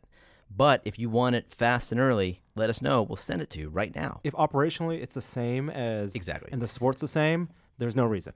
Get it now. I've been waiting long enough. Exactly. And maybe there'll be software updates on down the line. Which is fine. You're going to get those updates. But maybe like they actually mentioned one that requires them to do some in-house calibration in order to enable these things. Anyway, yes, so it's shipping sometime in the next 5 weeks. And you're talking about the Pro version? No. Oh, you got the regular version? I got the regular version. Okay. They're not shipping Pros until following month. End of June. Yeah. June 30th. Yeah. And so, yeah, I got my whole setup. I'm ready for it. But just yesterday, they announced some improvements. Yes, and this is a software calibration. They're called a precision power. Well, yeah, precision and full. So they've scrapped the whole power settings. Like when you have a laser cutter, you can set there are two variables: speed and power. Yes, power of laser and speed. So now, like, they don't even know how it corresponds to the old settings. They're just saying start from scratch, figure out if you're doing manual settings. You're just going to have to figure this out. But basically, anywhere 1 to 99 on the power scale will use this new precision power mode, which allows you to do very, very fine detail at extremely low power settings if you'd like. Did you see this picture, Kishore? This is laser cut etched on paper. Oh, that's paper? That's I thought paper. That was wood. This we'll put a picture this is copy paper. And this is all, etched extremely fast at an extremely low power and then cut. And they made these cubes, these dice. Here's a question I have. Is this simply a rescaling? So we have like a notebook of our Glowforge settings. We know for certain types of material we want this speed and this power because if you're using their materials with their barcode on there, then yes, that's gonna work just fine. If you want to use your own materials, we copy the settings down. So is this a rescaling of that original scale, 0 to 100, or is there going to be a new scale for every material? I don't follow. It is that you're going to have to scrap your old settings. And they said for cutting, in almost all cases, you're just going to want to use 100% power and adjust your speed. Right? That's the thing that confuses me, right? So why would you want to use 100% power if you're using difference between leather, wood, and acrylic, unless that 100% power was aligned with the material it thinks it's using based on their proof grade support. So will 100 always mean the same thing? 100 is always the same amount of power. Okay. And then you adjust the speed depending on how long you want the laser to stay in place, right? Okay. And full power is, I think they've just maximized the full power of that laser in a way that even 100 in the old settings wasn't doing. So I think maybe you'll even get faster cuts with this. That remains to be seen. Actually, it's been out, so maybe if you get on the forums, you can actually find out. In any case, it sounds cool. It'll just work by default with all of their in-house materials, what they call proof grade materials. And it's super cool. I mean, I love being able to use paper as a test material. Yeah. It'd be fun. Cardboard and paper. Yeah. Yeah. I can't wait. I mean, it's one of those things that I want to experiment a lot with. with the production units, and yeah, I'm glad they're shipping. I think is that it? Is that it for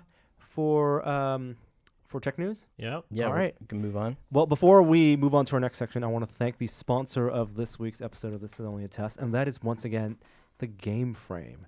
Game Frame is a grid of 256 ultra bright LED pixels, perfect for showcasing your pixel art and old school video game graphics. This fully assembled kit comes with a solid wooden frame, micro SD card, preloaded with custom eBoy artwork, and a 5-volt 3.6 amp power supply. You can check out the Game Frame at ledsec.com. Tell Jeremy that Norm sent you, and he may give you a discount. There's no promises there. You can use the code 8-bit. Oh, use the code 8-bit. Yep. With hyphens? Nope. No hyphens. 8-bit to get some percentage off your Game Frame. Back to the show.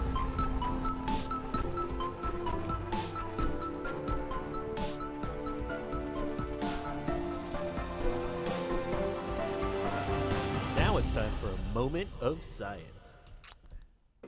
Can I interest you in a few more planets? A few more exoplanets? Yes.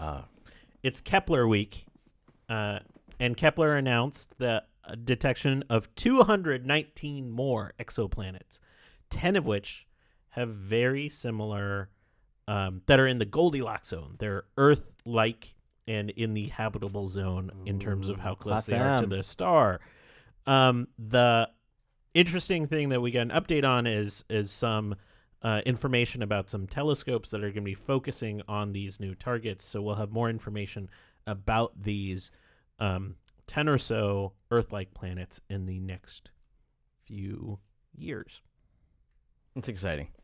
It is. I mean, how many planets do you think Kepler's found at this point? Fathom a guess. I don't know. What? 1,500. How many planets? Like entirely? Mm-hmm. No, I would say 485. 100,000. 4,034. Oh, that's close to my first number. Jeez. I knew it was in the thousands. 50 of those are candidates that are in the Goldilocks zone that are Earth-like. Well, and we have a sense for how long the stars that they orbit have been in existence. Oh, yeah, we do have information. So we about that. know approximately how long the planets would be around too. Then Roughly, yeah.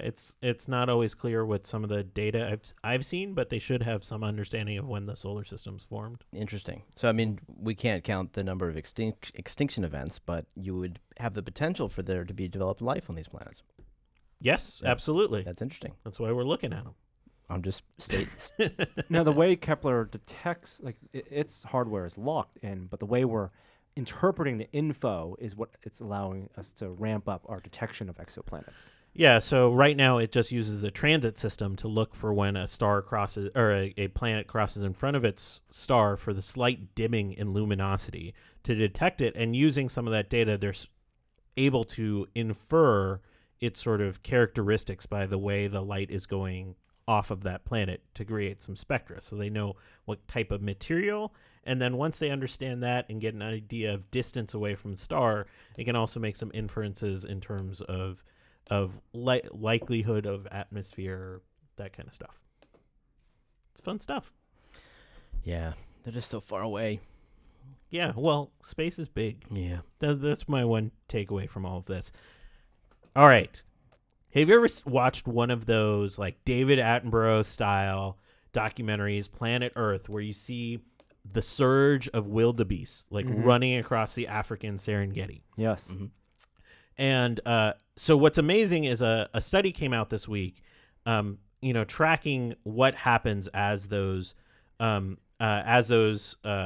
wildebeest go running across, how many and where they end up, and it's sort of mind-boggling, the numbers. But basically, they found out that up to 10,000 of those wildebeest just straight up drown when they're going across rivers. Damn. Straight up drown. That's so harsh. We've always seen that these are huge food sources for predators in the areas, whether it's like lions and whatnot. And we've understood that food web. But the sheer number of them that just drown and how that feeds the larger ecosystem, it's actually like a consistent part of the ecosystem that their corpses like essentially give rise to sort of bacteria, and that feeds like other animals and species like algae and crocodiles in the area. So it's super tragic. Well, it's natural. It's not like the lemurs, with Disney chasing them off the cliff. Or lemmings. I was like, when did Disney's getting up to some gnarly stuff? You heard about that with the lemmings, though, right? Yeah. All right. I just think I'll put a video of them running, and there's one video of them sort of, kind of almost drowning. So watch that at your risk. Biggest science story of the week. Oh my God. Not heralded. So last week I talked to Jennifer Doudna, who is one of the pioneers of the CRISPR-Cas9 system that allows us to precisely edit DNA. We can edit the letters in your DNA using this old bacterial immune system. When I'm alive or like before I'm born? Do you take the big book of your printed DNA and like open the book to a page? I want that sequence.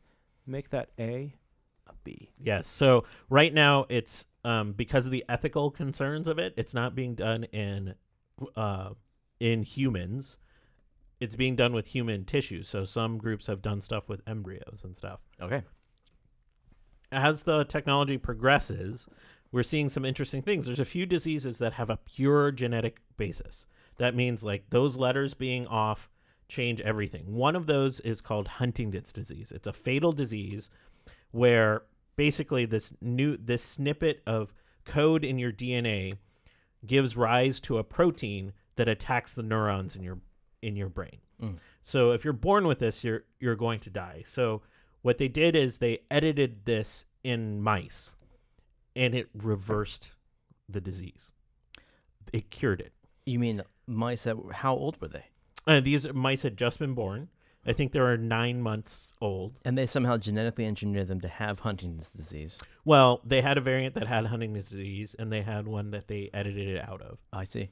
And it reversed Huntington's disease. Now, they still had impairment because there was time that the protein was made and had some effect before the edit happened. But the mice lived. This is amazing. Life finds a way. So I will say this is the biggest technology in all of biology that's coming your way. Like we're at the point where within like a decade, we could be talking about these genetic diseases being gone if the rise of the technology. And to give you a sense of this, we're used to in tech talking about, technology coming and rising very quickly. Like the iPhone is how old? Like 7 years old right now? 10 years old. This technology is 5 years old. Wow. 5 years from when she published the first paper to now we're talking about curing diseases. That's insane. We don't need no Vulcans. This is really also pretty messed up. So like, the ethical ramifications of being able to change genetic code like that. Genetics wars coming. Isn't your full genetic code embedded in every cell of your body? Yes. So how they don't change every cell of your body? No, they did this before, like at birth. Mm-hmm. But still, they'd have to change all the cells that were in existence. Guess what? We can change a bunch of cells at once. Is that true? Or do they just go to whatever those... Is the genetic blueprint of Huntington's disease still existent? Does it still exist in that mouse? Nope, they edited it out. It's just gone. They won't pass that on. It's amazing. So that's where it gets really creepy, is when you think about some of these, like... let's say I could edit Jeremy as he is today. No big deal. Like, there's no ramifications beyond Jeremy because I just edited Jeremy. Yep. What if I edit Jeremy's sperm and now, like, it's going to be heritable? I'm sorry I made this personal like this, but if I edit germ lines, like cells that pass on to the next generation, we can absolutely change. Watch your germ lines, Jeremy. Generations to come. I don't understand. If you edited me, it would affect that too, right? No, it affect just we could edit certain cells, like somatic cells, that would just affect you. Oh, like let's say there's but that's not a gene that affects your hair color. We could edit that, yeah. And it's not heritable, and it'll just change your hair. Why isn't green. it heritable? Because it could be in a cell that doesn't pass along. Like if that's in like skin cells on your scalp, let's say, I don't actually know where that's. You can target. You can target which cells are actually getting the therapy. Okay. And so if that's the case, then that's not going to pass on to your offspring. Right. But if we change that target somewhere else, now, like the way that this is most often comes up is like, what if we change a gene in a mosquito so that it won't allow the malaria parasite to actually be involved? Like we encode a protein that kills off that parasite, and we put it in a generation of mosquitoes, and then they reproduce and they pass that gene along. And you make that mosquito more attractive. And or can't you make a mosquito? We can sterilize them, basically. Maybe you could make a mosquito inject people with like an AIDS vaccine. Could you do that? No. I mean, most of what we're talking about moonshot here is when we're editing the DNA, it's really changing the way that DNA instructs RNA to construct proteins that do stuff in your body. Yeah. Anyways, like this is serious, amazing stuff. Wow. One last story. It is fucking hot in this country right now. Not only in this country, in London. Oh yeah, the hottest days of the year. So like in Phoenix, it was 120 yesterday. No. And so an interesting thing happened. There's a great Wired story about this, that there's a number of airlines that were grounded because their jets are not rated to fly at those temperatures. Wow. And not because like some structural issue. Mm-hmm. It is that the design of the wing will not get enough lift because the air molecules are moving too fast. They won't be able to generate lift below the wings at that temperatures. So some of these like smaller jets have a maximum operating temperature of 118 degrees. It is scientifically too hot for those planes to fly. Damn. In those cities. This is nuts. Yeah. It is so funny. And then I'm going to put a video in my video recommends of the week. I'm making a new science segment. Cool. And it's a Hamilton takeoff about vaccinations. What are you talking about? A takeoff? What do you mean? It's my friend Tom McFadden's a teacher at a biology school. Or he's a biology teacher at a school here in the Bay Area, and he empowers his kids. Is it about my shot? It is my shot. Oh, can I play makes it? So Can I much play sense. this? Yeah. Play a couple seconds. Right.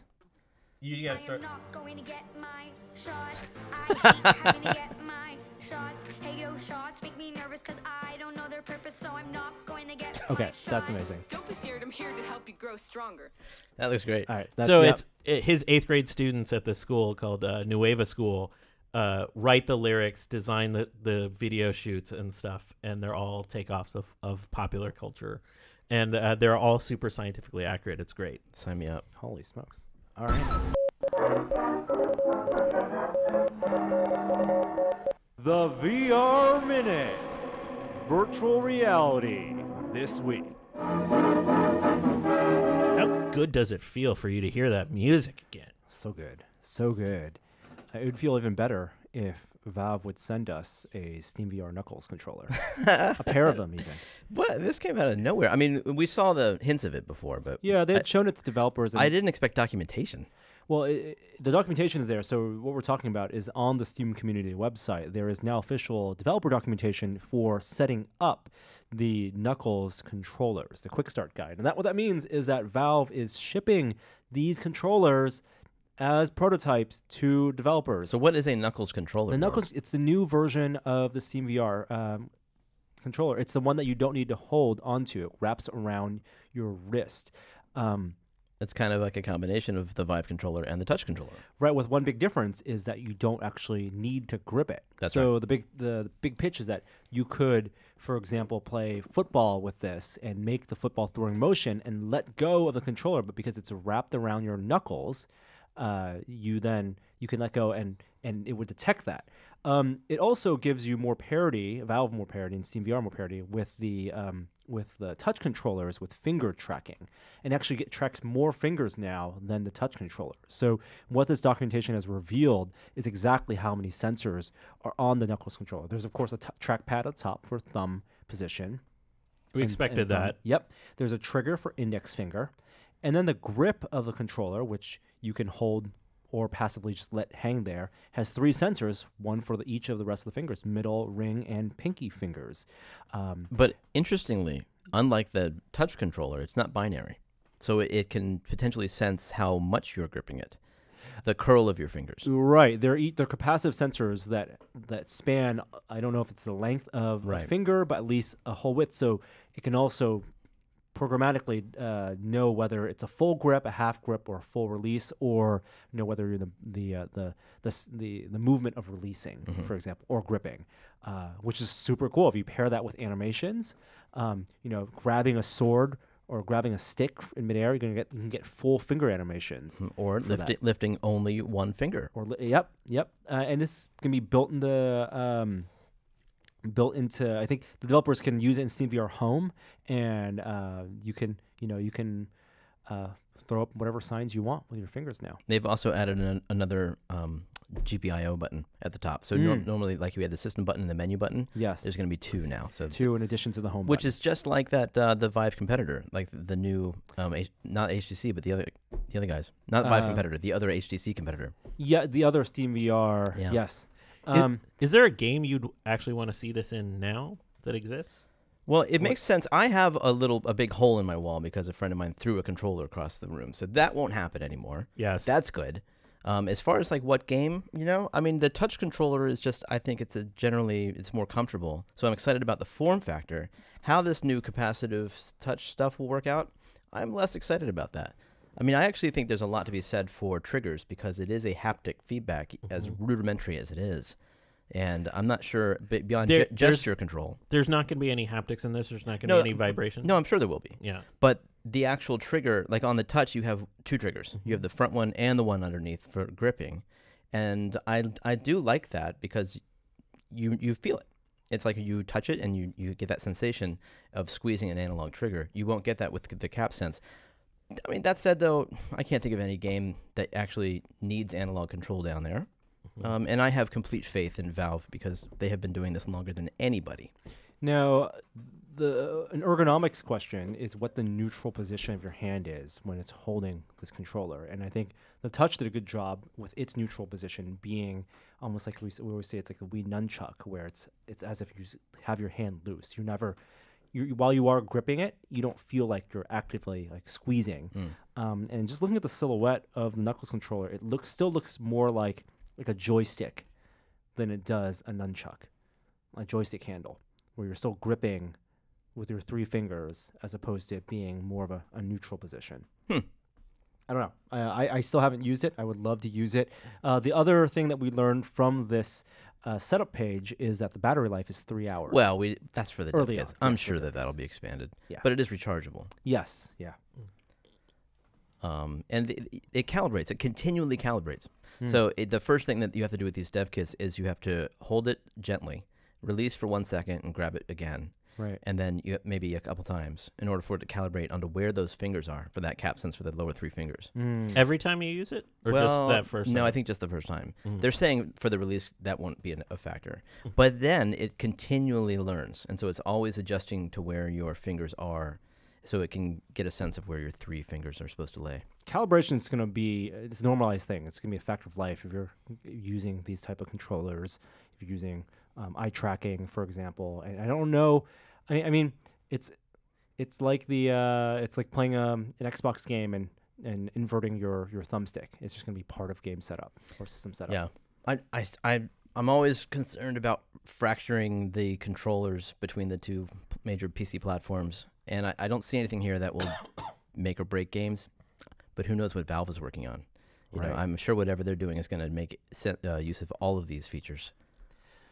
We were at the VR event that Jeremy and I were at yesterday. This was run in the city. HTC has their own accelerator program. They put a lot of money investing in companies, providing some funding for them to do their research and helping them find more investment. And they run an event regularly showing off some of these hardware and software titles. Some of them are full games. Some of them are just tech demos. The hardware stuff, there are 2 things I thought were interesting. I think we're on the same page on this. Let's talk about the haptics one first. Okay. Do you remember? There's the was it H haptics or B haptics? B haptics. Got the business card right here. It was a so it's a suit with 20 rumblers on your front and 20 rumblers on your back. Yeah, like a vest. It was like it was a vest, and then you also wear these like Wonder Woman style bracelets on both of your wrists that also do the same thing. And then they put 7 rumblers between the face mask and your face. They're embedded in the face mask. Yeah. It looks like. And so then they can control each one individually. Mm-hmm. And one demo is on a phone, and you can touch anything, and you can feel it. It's almost like, at first, it just feels like a vibrating, chair. It's a very precise massage chair. Exactly. But then when you get into the game and you can start to fire your weapons at various targets, you can feel being hit in different parts of your body. Which and the most the best part about it is you can actually feel being hit behind you or in front of you. Not necessarily the localization of having 20 different rumble spots, but just the front and back I found compelling. The situational awareness. Exactly. The demo they had was like a zombie shooter, and you had 3 guns, you get your standard 2-handed like assault rifle, and firing the assault rifle, it would rumble on your wrist. But when you had the pistols, like 2 pistols, you can shoot and you get a little bit of feedback on your wrist, which is that was kind of neat. I didn't like that, actually. You didn't like that? Not the wrist. I thought the wrist didn't make any sense at all because what should have been rumbling was I was holding it, not the thing on my wrist. But I think it needs to be a combination. Mm-hmm. And then, but you're right. Like, if I'm shooting the zombies in front of me, and then suddenly I feel like a rumble in the back, and then I realize I'm being kicked by a zombie. Yeah. I didn't realize the head also had feedback until a zombie threw a rock at my head, and then I felt the vibration. I'm like, oh wow, okay, that was really neat. And so I did like that. I thought the best use case for this would be a game where you're doing like archery or a sniper game where you're trying to hit someone like laser tag and hits a certain part of their body. Yeah, I was imagining also a racing game where as I'm steering and skidding, maybe like only one side starts to rumble. Right. That might be kind of neat. Right. Or just a passive rumble the whole time. Yeah. Like it just changed the way I experienced being in the game. I was more aware of my body, I guess. It enhanced a sense that my body was related to the content I was seeing. Do you have a sense that I mean, it was novel the first time we tried it. Do you have a sense that you wanted that to persist, or there would be value in it persisting? It depends on what type of game. Yeah. Yeah, there's a lot of games where I don't think it would be needed. And as with all this stuff, they're tech demos, and it's more educational than real product. I thought it was a neat demo. It didn't feel like I was being hit, It was definitely like something would happen and I'd feel something, but they weren't necessarily what it should have felt like. Well, it should never feel like you're getting shot. Well, speaking of pain. Yeah, so the other interesting tech demo we saw was a concept for a heat feedback, a thermal feedback controller. And imagine like a lightsaber grip or something, like a small cylinder you'd hold. Yeah. And there was a pad that your fingers wrap around. And they for the demo, they played several videos. It wasn't like a game. And they played a video of someone diving into a pool of ice water. And then the controller got really cold really fast. Like almost instantaneously cold. Yeah. Why would you want this? Or then they also... The ice cube are really hot. Like you're watching a video of like a car on fire or something, and you feel a little bit of heat. But they're precise enough that they showed a video of an ice cube being rubbed along your fingers, and then you could feel it getting cold and being rubbed along your fingers as you're gripping the cylinder. So this cylinder has an array of these things that can get hot or cold, and they can control the columns. So they can make the sensation go around the cone. Yeah. Was it a wired thing? Because it must pull a lot of power. That one was wired, but they also had a wireless version that was attached to a phone that I imagine they would use to sense, use the camera of the phone and maybe with some thermal imaging. The interesting game application though was they had it also attached to a joystick that they made. So they fabricated a joystick stick with this sensor. It's not a sensor, but this feedback device on it, feedback pad.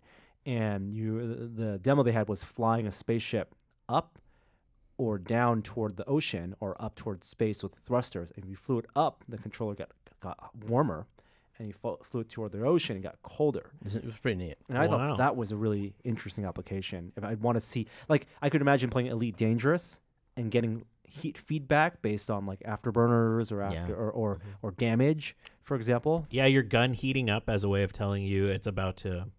Exactly. Yeah, that's cool. And their prototypes allow them to put it in things like a joystick or in some mock game controller. Imagine it in like the grips of a gamepad, an Xbox gamepad. But Jeremy mentioned pain. So you can do hot and you can do cold. But they were also able to simulate pain by quickly alternating between hot and cold. So I think that they did, like, as I said, they can control the columns individually. So they would do cold, hot, cold, hot, cold, hot. Yeah, this is a known effect. And it works. It felt like pain. I'm like, oh, I don't want, this is not good. And the demonstrator had this kind of macho thing going on where he was like, come on, you can hold it longer than that. It's like, no, thank you. No, that hurt a little bit. That's enough for me. I get it. It works. Wow. It was neat, though. I mean, that's the kind of thing that I'd like to see embedded in a gamepad. Or a joystick. Yeah. Or a throttle stick or something, yeah. But again, it's tech demos, not real products. On the Oculus side, Oculus Connect 4, the date has been announced. It's going to be this October back in San Jose again, October 11th and 12th. We'll be there. And we will be there. There's no other announcements about what they're going to be showing there, but those events are always interesting. That was the highlight of my year last year.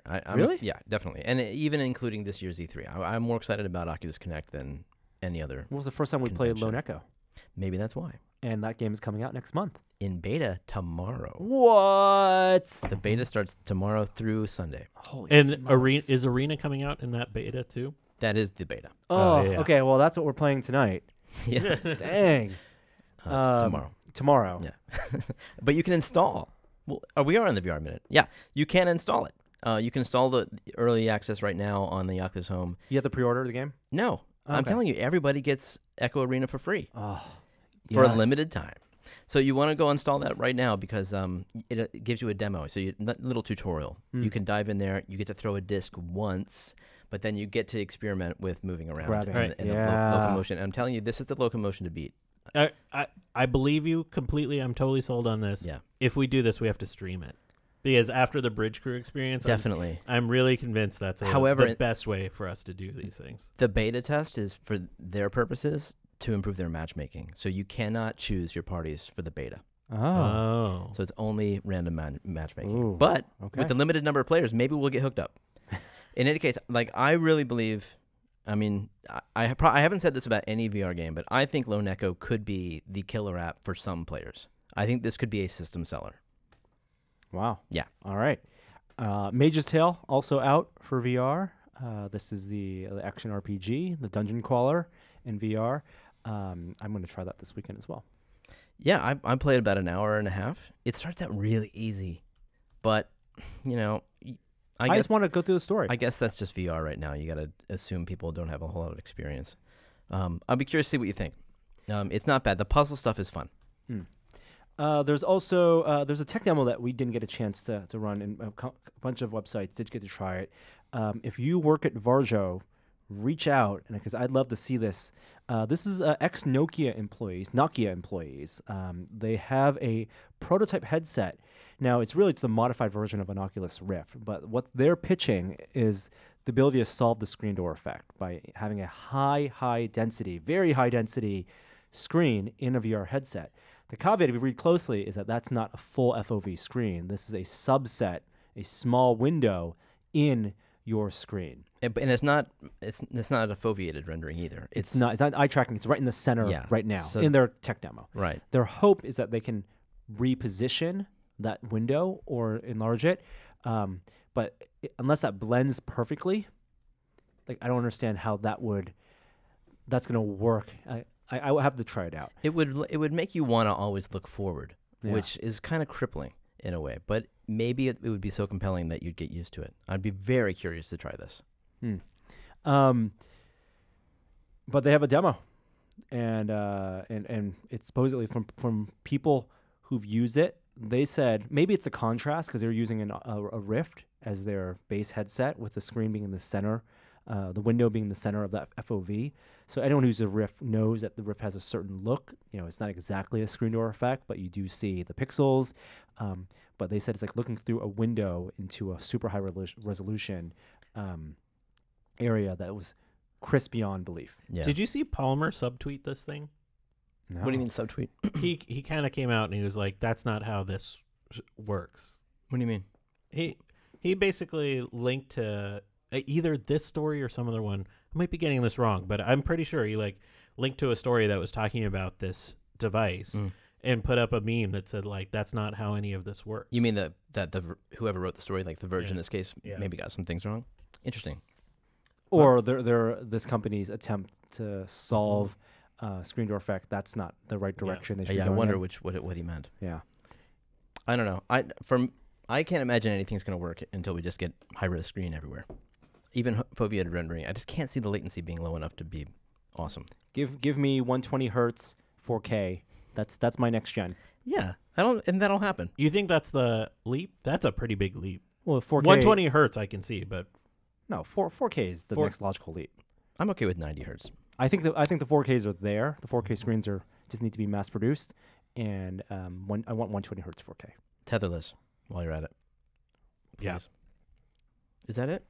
Oh, there's one other note. ZeniMax is not done with Oculus and Facebook. So they need to take their money and run. They won a $500 million judgment, which is undergoing appeal, but they filed an injunction this week saying that they would like a judge to order Facebook to stop selling all software and hardware from Oculus unless they gave them a 10-year 20% royalty on everything. It's absolutely insane. Wow. Honestly, they need to take their money and quietly go back to doing whatever they were doing.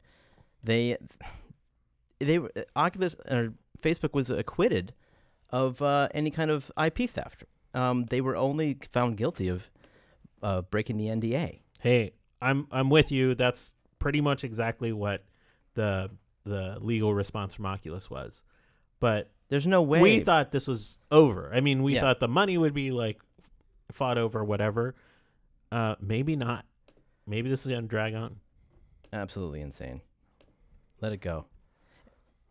Oh, I guess that is it then. You guys been testing anything? Let's jump through let's have an opening segment. Let's have the music. Testing this week.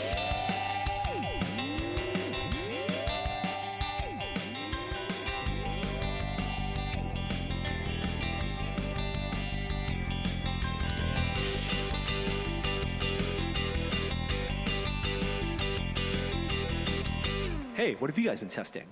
Something's with the audio. You get that like crackly sense to the music this week? I don't know.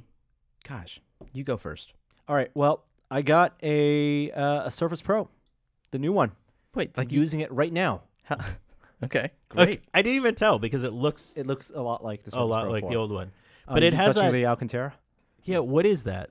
It's the keyboard. It's just the new keyboard. The new material. It's soft, but it's not fuzzy. So it's strange. It's soft but not fuzzy. It's the best way. The last one was a little fuzzy, but apparently it doesn't wear so great. Ergonomically, it's like exactly the same. A little more curved edges. This is the i7 model, which does have a fan. i5 one does not have a fan. Things I'll be looking out for: battery life, which is a combination of new Creators Update plus bigger battery inlets and cable link efficiencies, and the pen. And the pen so far immediately tells better than the Surface Book I have. Oh, that's great. Yeah, more responsive. I thought it also doesn't it have a different angle too? Doesn't a wider angle? It will go. It will go a steeper angle, so you'll be able to see in a video when we do it eventually. But it goes real low. Wow. Yeah. All right. Jeremy. Well, I got one of the new iMacs. I got it was the smaller one, the 21.5 inch. But I got the upgraded, like the higher processor one. Honestly, like I'm upgrading from my 7-year-old Mac. I expected to be blown away, and I'm kicking myself for not getting the SSD because that's like you really feel it, especially because my PC has an SSD. So it's a little slower than I wanted. However, I'm happy with it. It's doing everything we need. It's much better than the last one, especially for switching accounts. So that's good. There's nothing new about the iMac, though. This is an iMac. There it is. Faster. Yeah. Yeah. Played a lot of Mage's Tale. The loading times are atrocious. There are 3-minute loading times in that game. Whoa. I'm telling you. Honestly, I looked at my watch. In order to, when you start the game, I thought the game had crashed.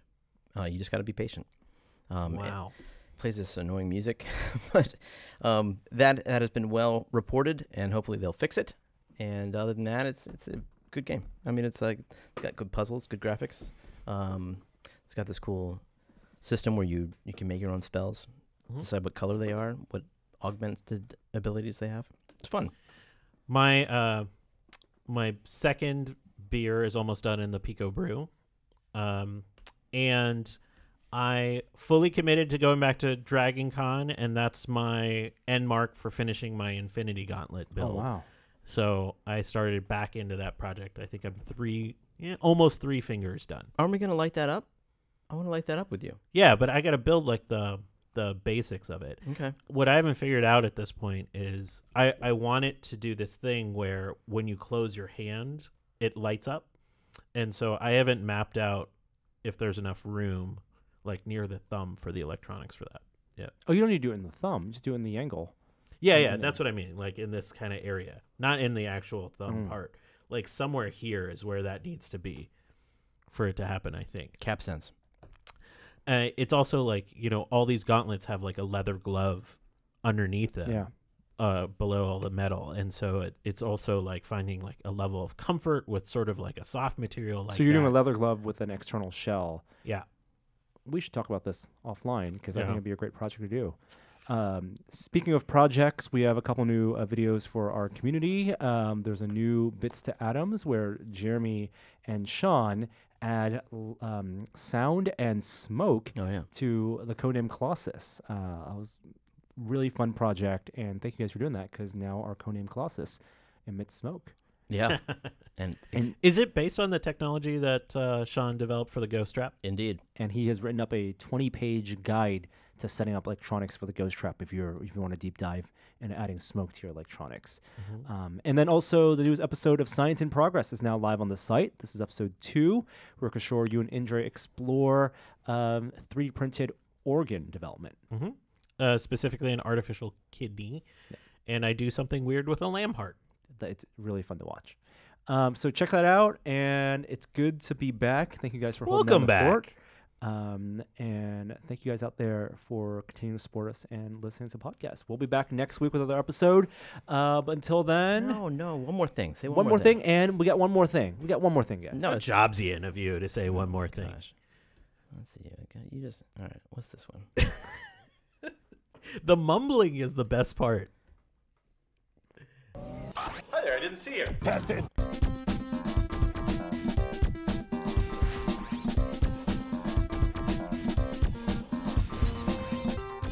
Look, I'm going to go out to the desert and make a big load of meth, and I need a way to contact people just once. Test it. That's an old one. Yeah. We need more outros. Put them on outros. Email me. Send it to us. See you later.